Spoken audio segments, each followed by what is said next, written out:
요 단어가 제테오 찾으라는 단어예요. 본래는요. 그때 보니까 천국은 어떤 것을 말하냐, 마치 좋은 진주를 찾아 나선 장사. 어디서 좋은 거 있나? 찾아 나서잖아. 장사하시는 분이. 그걸 갖게 되면은 어떻게 되냐, 이 46절처럼 되래. 자기 소유를 다 팔아. 필요 없어졌다라는 거지. 그런 건 그건 갖다 버리게 돼요. 그게 바로 부자 청년에게 내 소유를 다 팔아, 이런 말이란 말이에요. 그 소유를 판다는 게 뭡니까? 뭐 물건 갖다 팔으라는 거예요. 또 물건은 또 생기는 살다 보면은 그건 또 파나? 그걸 갖다 불가에서 뭐라 합니까? 무소유라고 하잖아요. 뭐 무소유로 살았다. 이게 무소유가 뭔지 잘 모르겠어요. 저는 그런 뜻이 정말 무소유인지. 자, 그런 것을 말하는 소유를 팔아라는 건 아니겠죠? 우리에게 불필요하게 있는 그런 것들 있죠. 진리를 아는데 방해되는 것들, 그런 것들 다 팔아라. 제거하라. 대표적인 건 성경에서 그걸 율법이라고 알려주는 겁니다. 근데 우리의 삶 가운데 율법적 내용들이 반드시 있겠죠. 자, 그걸 팔아. 그 진주를 사게 된다는 것이죠. 이게 찾다라는 단어에 나오는 거고요. 자, 이거 진주는 누굽니까? 예수 그리스도 그 보화를 말하는 거예요. 44절 감추인 보화. 자, 그 진리에 대한 말씀을 찾는 거를 얘기하는 거예요. 18장도 좀 볼까요? 18장 보시게 되면은 12절에 이런 말씀이 있어요. 18장 12절에 너희 생각에는 어떠하냐? 만일 어떤 사람이 양 100마리가 있는데 그 중에 하나가 길을 잃었으면 그 99마리를 산에 두고 가서 길 잃은 양을 찾지 않겠네. 여기는 찾다고 잘 해놨네요. 이때예요. 그러니까 찾는다라는 거에서 우리 예수님 당신 자신을 설명하고자 않습니까? 내가 바로 그렇게 온 거야. 그 잃어버린 양 하나를 찾기 위해 이 세상에 오신 분이라고 설명하죠. 그래서 만약 그 잃은 양을 찾게 되면 이것을 더 기뻐하리라고 하시죠. 13절, 14절 이와 같이 이 작은 자 중에 하나라도 잃은 것은 하늘에 계신 너희 아버지의 뜻이 아니니라. 다 찾아내시겠다는 그런 의미를 담아놨죠. 이때가 또 찾다가 또 나오네요. 자, 그럼 도대체 찾는다는 건 뭐냐? 숨겨진 것을 찾는다는 거죠. 아까는 something 뒤였었죠. 이번엔 something hidden. 이런 뜻이에요. 감추어진 그 어떤 것. 그래서 hidden이라는 게 굉장히 중요합니다. 발견하다라는 것. 그래서 가서 찾았어. 찾으려고 하는 자에겐 발견이 된다는 거예요, 결국. 그래서 그는 발견할 것인데 어떤 거? 반드시 조건이 숨겨져 있다는 거예요. 그럼 왜 굳이 제테오라는 단어는 이렇게 숨겨진 것을 발견하기 위해서 나가서 뭔가를 하는 행위를 갖다가 제테오라고 하는 겁니다. 그걸 찾다라고 하는 것이니까 숨겨지지 않은 거는 찾는다고 하지 않아요, 성경에서는. 반드시 숨겨진 거를 찾는다고 합니다. 그 개념을 가지시라는 거예요. 눈에 그냥 누구의 눈이든 그냥 까막 눈이든 살아있는 눈이든 뭐 동태 눈이든 다 눈에 보여 막. 이런 걸 갖다가 난 찾았다고 하는 게 아니에요, 성경에서는. 어떤 특별한 눈을 갖고 그 눈으로밖에는 발견할 수가 없는 그 무언가. 그건 바로 숨겨진 거겠지. 그러니까 눈이 바로 그냥 막 8.0씩 있어야 돼. 막 뚫어질 정도로 볼 수 있는 그런 눈가지라는 건가요? 아니겠죠. 다른 눈을 하나님께서 주시는데 그 눈을 갖게 되면 너희는 숨겨지고 감춰진 걸 보게 될 거다. 그럼 숨겨지고 감춰진 것이 무엇인지를 알아가면 되겠네요. 감추어진 것. 골로새서 2장 2절. 히든이라는 말이 여기서 나오는 건데요. 감추어진 것. 골로새서 2장 2절. 예배소서, 빌립보서, 골로새서예요. 325면 대략. 골로새서 2장 2절. 이는 이렇게 나가죠. 자, 이는 그들로 마음의 위안을 받고 사랑 안에서 연합하여 확실한 이해의 모든 풍성함과 하나님의 비밀인 누구를?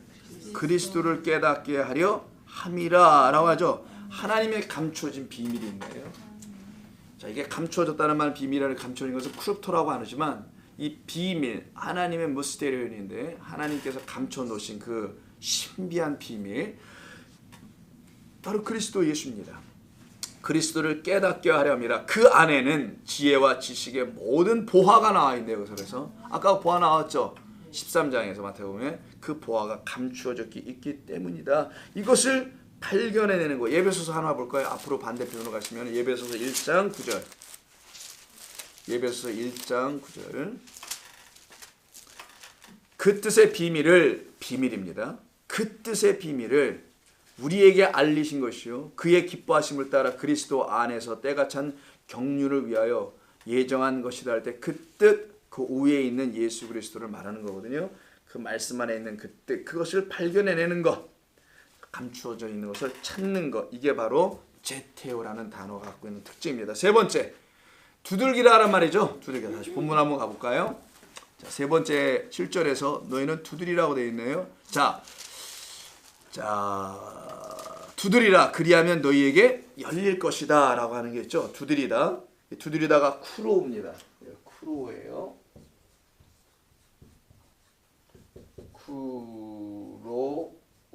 쿠로라고 하는데, 자, 이 두들기다라는 말이 나오고요. 오늘 7절과 8절에 나오는데 누가복음 13장 한번 볼게요. 이거는요. 누가복음 13장 한번 보세요. 이 두드리다라는 말이 갖고 있는 의미를 좀 설명해 주는 것이 누가복음 13장 24절. 자, 24절. 좁은 문으로 들어가기를 힘쓰라. 내가 너희에게 이르노니 들어가기를 구하여도 못하는 자가 많으니라 하죠. 집주인이 일어나 문을 한 번 닫은 후에 너희가 밖에 서서 문을 두드리며 주여 열어주소서 하면 그가 대답하여 이르되 나는 너희가 어디에서 온 자인지 알지 못하노라. 너희가 강도인지 아니면 강도를 만나준 그 선한 사마리아인에 걸려들은 그 사람인지 내가 알 수가 없구나.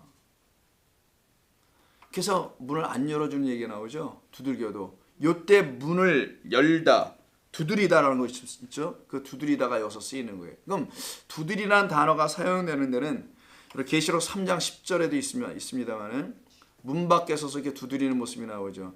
열어야 되는 목적을 놓고 두드리게 되는데 그걸 계속 두드리면 이게 열리는데 그 열릴 때 무엇이 우리에게 들어올 것이냐? 우리가 그 문으로 말미암아 어떤 존재 안으로 들어갈 때 쓰는 게 두들기는 목적이에요. 단순히 문이 열리는 게 아니라 어떤 안으로 들어가는 겁니다. 내가 너희 안에 너희가 내 안에처럼 두들기는 자들 안에 자들에게 주시는 이 안으로 들어가게 하시는 하나님의 은혜의 이야기가 담겨 있는. 그래서 너희는 다른 문 두들기지 말고 어떤 문 두들기라는 거예요. 좁은 문. 7절에 24절에서 좁은 문을 두들기라. 좁은 문 예수 그리스도를 말합니다. 그분은 진리이기 때문에 그 말이 어려워서 사람들이 거기를 가까이 가질 않아. 그래서 말이 어렵다는 게 아니라 자기 생각이 죽지 않아서 그 말을 깨닫지를 못해 자꾸만. 그래서 이 말은 참 어렵도다.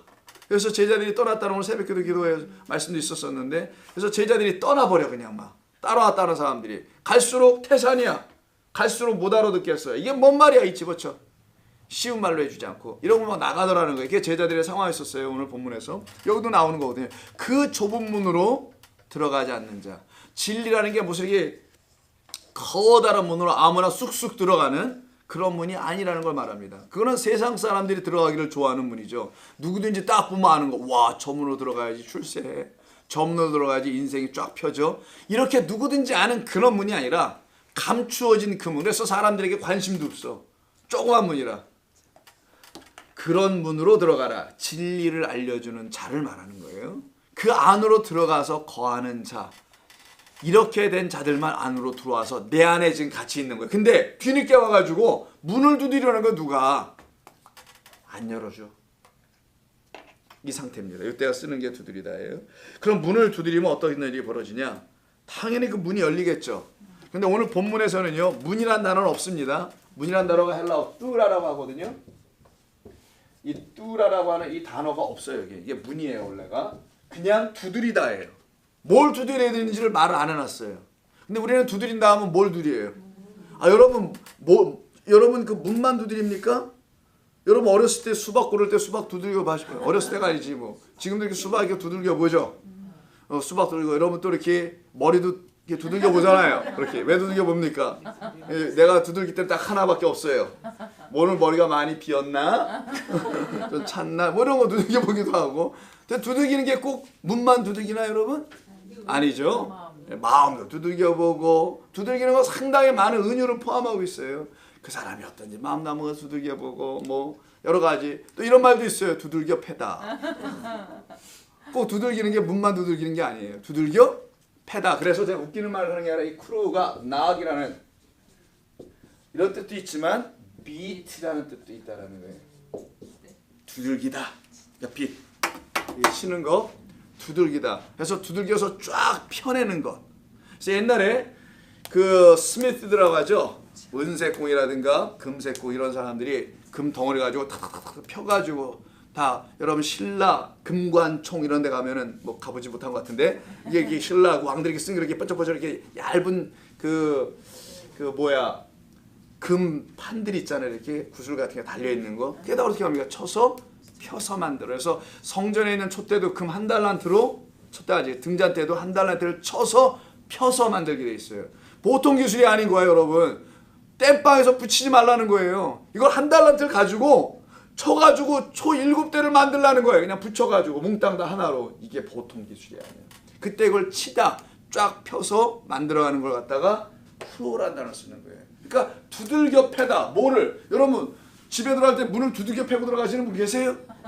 있어. 옛날에 우리 아버지들 술 드시고 오시면 그냥 문 열어! 이게 문 차고 막. 근데 그게 자기 집이 아니야 또 알고 보니까. 옆집 문을 걷어차면서 막 문 열어. 뭐 이렇지 않습니까? 그때 그 문을 막 두들겨. 그런 분은 간혹 많지는 않고 되게 문은 두들기거나 요즘 같으면 초인종을 누르거나 이것저것 안 되면 담을 넘거나 뭐 이런 거 아니겠어요? 뭘 누가 와서 문을 막 주먹으로 치고 이런 사람이 없어요. 요즘은 또 문이 옛날처럼 나무 문이 아니에요. 철문입니다. 주먹으로 써서 할 것도 아니에요. 그러니까 이게 두들긴다는 게 문이 아니라 다른 거겠네요, 여러분요. 그래서 여기서 문을 두들긴다 이 말은 완전한 오역. 오역을 넘어서 이거는 큰일 날 해석, 큰일 날 번역. 왜? 두들길 것은 그 문이 아니거든요. 차라리 이렇게 써서 몰라. 좁은 문. 뭘 좀 알고서 차라리 의역을 할 거면 좁은 문이라고 좀 써놨으면 좋았을 텐데. 좁은 문은 누구? 그치. 예수를 두들겨야 되는데 진리로 오신 그분을 두들겨야 되는데 그 좁은 문을 두드려야 되는데 그냥 문을 두드린다고 써놨단 말이에요. 이게 완전 의역. 후라는 말도 없고 여기는. 그럼 이 두들김의 대상이 누군지 알겠죠? 그 예수 그리스도를 두들기는 것. 그러면 그가 너희에게 열리리라. 그것이 열린대잖아요. 그거 뭘까요? 문이 아닐 겁니다. 문은 상징이에요. 은유고. 그가 너희에게 열리는 거지. 진리라는 것이. 생명이라는 것이. 그것이 너희에게 확 열리는 것이지. 그걸 갖다가 또 하늘이 뭐라고 한답니까? 그래서 곧바로 열린다는 단어가 아노이고. 어떤 분은 이걸 또 안하고라고 발음하시는 분이 있는데 안하고가 뭔지는 아시죠, 여러분? 아유, 벌써 군침이 돌기 시작하고 그런데 이 아노이고예요. 이게 열리다 혹은 열다 이따 쓰는 건데, 자, 이 단어가 여기서 나온 거예요. 그래서 열리다, 두들겨다, 그럼 열릴 것이다. 뭔가가 열린대요. 그럼 예문 한번 볼까요? 이 아노이가 쓰이는 곳은 마태복음 3장 16절 처음 나오는 데가 여기예요. 예수님이 세례하시는 이야기 마태복음 3장 16절 한번 보세요. 예수께서 세례를 받으시고 곧 물에서 올라오실세 어떤 일이 벌어졌나요? 하늘이 열리고, 요거 이 하늘이 열렸다. 이게 하늘이 열려요. 하늘이 쫙 하고 열려지는 거 보신 분 계셨어요? 그런 일이 있으면 큰일 나죠. 있지도 않고 하늘이 어딨어? 그 열릴 하늘이. 우주가 열리나 막? 우주가 여기 우주 바깥에 뭐가 있나 또 과학적으로도 말이 안 되고요. 뭐 그런 하늘이 아니겠죠. 그래서 여긴 단수 그 후라노스인데, 그래서 그 하나님, 진리를 담으신 하나님인데 그 하나님이 열린다는 거 우리에게. 그럼 하나님이 뭐예요? 처음에는 가려져 있다는 거예요. 이렇게 가려져 있어요. 커튼 안에. 그래서 휘장막 뒤에 법궤, 언약궤가 있는 건데 이렇게 가려져 있단 말이에요. 근데 두들겼더니만 그게 쫙 쪼개지더니 어떻게 아까 빛 한다 그랬죠? 열릴 때까지 빛을 하는 거야. 계속 두들겨 패는 거야. 그래서 찢어버리는 거야. 이걸 확. 그냥 찢어버려. 그걸 쫙 펴져서 찢어버렸는데 그러니까 확 열려 뭔가가. 그게 열렸다는 의미입니다. 그래서 감추어졌던 그 휘장막 뒤쪽에 계신 그분이 우리에게 나타나고 보여지는 것이죠. 그 진리가 보여졌을 때를 설명하는 거예요. 그 말씀을 깨달아 알았을 때를 말하는 것을 히브리어로 라키아라고 하는 겁니다. 궁창 위의 물과 궁창 아래 물 곧 나눈 데 있죠. 요거 그 가운데 거를 라키아라고 해. 그걸 갖다가 두들겨 패다라는 말이에요. 그 궁창으로 오시는 분이, 즉 물로 오시는 분이 위에 물과 아래 물을 연결시켜 주기 위해서 오시는 그 중간에 있는 분, 이걸 또 중간에 막힌 담을 허신다라고 사도 바울은 얘기하죠. 그 허시려면 어떻게 해요? 그게 부서져야 될 거 아니에요. 그 막힌 담이, 그 판이. 그래서 라키아는 그 예수 그리스도를 설명하기 위한 단어이기도 하고요. 거기까지는 가지 않겠고 5장 3절 보세요. 그러더니 뭐 성령이, 여기 그건 읽어야지. 하늘이 열리고 성령이 비둘기같이 내리네요. 또 비둘기 성령, 우리 집에 있는 거 있죠? 비둘기 성령. 우리 집에 있는 그런 걸 말하는 게 아니고 성령이죠. 성령이 위에서 내리니까 새처럼 표현한 거죠. 자, 그 성령이 우리 가운데 내렸다라는 거죠. 그러니까 하늘이 열리면은 성령이 임할 거라는 거예요. 이게 중요한 겁니다. 이제 조금씩 우리가 점점 가까이 가는데 5장 3절. 자, 산상순의 처음 부분이죠. 5장 2절입니다. 3절이 아니라. 자, 입을 열어 가르쳐 이르시되, 이때 입을 열어. 이게 아노이고예요. 왜 굳이 입을 열어 얘기해요? 여러분 입 다물고 얘기하는 사람 봤어요? 굳이 입을 열어 얘기했다는 그런 말을 굳이 하면서 말하는 사람, 나 입을 열어 지금부터 얘기할게. 이런 분 보셨습니까? 그런 얘기 뭐라고 합니까? 옆에 그냥 얘기해요. 그럼 사람이 입을 열고 얘기하지 뭘로 얘기해? 이렇게 얘기 분명 할 겁니다. 그죠? 당연히 입을 열어 얘기하지. 근데 굳이 이런 표현 했던 이유는 그 입이 그냥 입이 아닌 거야. 하늘이 열리는 그 입이라는 거예요. 예수 그리스도로 말미암아 하늘이 열리게 될 거라는 겁니다. 그래서 진리가 그들에게 쏟아질 거라는 거예요. 물처럼 하늘에서 궁창의 물들이 밑으로 떨어져 내리는 것처럼. 그게 이 땅의 물, 아래 물에 지금 예수님께서 세례받아 죽으러 들어오시는 모습이란 말이에요. 그때, 그 죽을 때, 세례받아 죽으러 들어갈 때 물속으로 하늘이 열려 진리가 쏟아지네. 그러니까 예수님의 죽음은 반드시 그 역사를 일으키게 하겠다는 내용이 담겨있는. 그래서 세례 요한한테 너 해, 이거. 너와 나가 둘이서 해야지 아버지의 뜻을 이룰 수 있는 거야. 딴 얘기 하지 말고 뭐 신들을 어떻게 하니 뭐 이런 얘기 하지 말고 그냥 하자 우리. 이렇게 하셨던 거란 말이에요. 예수님께서. 자, 9장 한번 보실까요? 많이 써있지만 제가 몇 가지만 고를게요. 9장에 보시면 30절 한번 보세요. 자, 32절부터 시작되는 귀신 들려 말 못하는 사람을 예수께 데려오죠. 귀신이 쫓아나가고 말 못하는 사람이 말해요. 말하려면 아까 입이 어떻게 돼야 돼요? 열려야지 말을 하지. 근데 그 사람이 입을 뭐 못 여나? 열긴 하죠. 근데 그 소리를 못 내. 우리가 그 입은 열려 있지만 그 소리를 못 내. 그 소리는 음성이에요. 선한 목자의 음성을 내가 듣고 그대로 그 음성 소리를 낼 줄 알아야 되는데 이 귀신 들려, 귀신 푸니마 다이모니언인데 거짓된 말에 붙잡혀서 그 소리를 못 내는 자를 설명하는 거예요. 단순히 말 못하는 자가 아니라 성경에서 말하려고 하는 것은 귀신이 갑자기 왜 나오겠어요 여기서. 그 말을 정말 이해 못하면 귀신 들린 자 됩니다. 그러면. 근데 이 귀신이라는 것은 푸니마 다이모니예요. 잘못된 영이에요. 거짓된 말, 그 영에 붙잡이. 말은 곧 영이니까 사람이 영적인 것을 휘어잡는단 말이에요. 언어라는 게. 그거에 붙잡혀 있는 내 백성들을 예수님께서 풀어내시려고 오신 거란 말이에요. 이게 지금. 자, 풀어내실 때 쫓겨나요. 먼저 귀신부터. 혀가 풀렸다는 말을 먼저 하지 않는단 말이에요. 그가 먼저 나간에 더러운 것이, 그러니 그가 말을 하기 시작해요. 35절도 보세요. 예수께서 또 모든 도시와 마을에서 말에 두루 다시면서 복음을 전하는데 무리를 보시고 불쌍히 여기시고. 제가 어딜 읽습니까? 제가 9장에서 맨 밑을 가고 있는 거예요 지금. 아유 나 정신없어. 그 앞에 30절인데 왜 32절을 읽고 그래. 30절. 근데 아무도 얘기를 안 해요. 왜요? 자, 눈들이 밝아져요 지금. 눈들이 밝아졌단 말이에요. 이 밝아졌다가 아노이고예요. 더 눈이 좋아졌다라는 말이 아니고 눈이 열렸다. 눈이 열렸다는 건 그들의 눈이 감긴 장님이었었지 않습니까? 여기 지금 맹이라 두 맹인이었으니까 27절에 두 맹인, 앞을 보지 못하네. 소경된 자라고 하죠. 바로 이 사람들의 눈이 띄어지는 거예요. 그러니까 전에 이들이 보지 못했다. 그런데 지금 이젠 본다. 이런 걸 설명하는 건데 그 보게 하는 분이 중요합니다. 그게 예수님. 그 예수 그리스도로 말미암아 보게 된 자라는 거잖아요. 이게 지금. 그분만이 띄워줄 수 있고 그분만이 보게 해줄 수 있는 것을 이들이 드디어 보게 되니까 어떤 일이 벌어지나요? 눈이 밝아진지라 경고하시고 상가 아무에게도 알리지 말라. 그들이 나가서 근데 예수의 소문을 온 땅에 퍼뜨리더라. 말을 안 듣네 이들이. 그래서 온 땅에 예수를 퍼뜨리게 되는 일이 벌어집니다. 이때도 쓰게 되고요. 마태복음 13장 또 씨 뿌린 자에 비해서 또 한번 나옵니다. 35절이요. 자, 여긴 중요합니다. 34절부터 볼게요. 예수께서 이 모든 것을 무리에게 뭐로?